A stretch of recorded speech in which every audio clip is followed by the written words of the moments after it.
Let's talk about the hidden risks behind the green energy transition. There's a global race right now to secure minerals like lithium, nickel, copper, and cobalt, essential for electric vehicles, wind turbines, and solar panels. But a new report from the Forests and Finance Coalition is raising some tough questions about what's really fueling the shift. Between 2016 and 24, banks and investors have poured nearly $800 billion into transition mineral mining. That's a staggering amount. But here's the catch. Much of this money is backing projects that come with serious environmental and human rights risks. The numbers are pretty stark. Nearly 70% of these mines are located on indigenous or peasant lands, often without proper consultation or consent.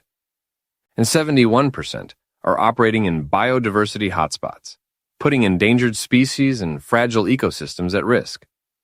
So while the intention is to fight climate change, the reality is that these projects can actually undermine both people and the planet. This is a big problem for banks and investors who claim to follow environmental, social, and governance, or ESG standards. The report calls out a credibility gap. Institutions talk about climate-friendly investments, but the money often ends up supporting operations that violate indigenous rights or destroy critical habitats. And it's not just about reputation. Ignoring these risks can lead to lawsuits, regulatory crackdowns, and pressure from shareholders. For mining companies, the message is clear.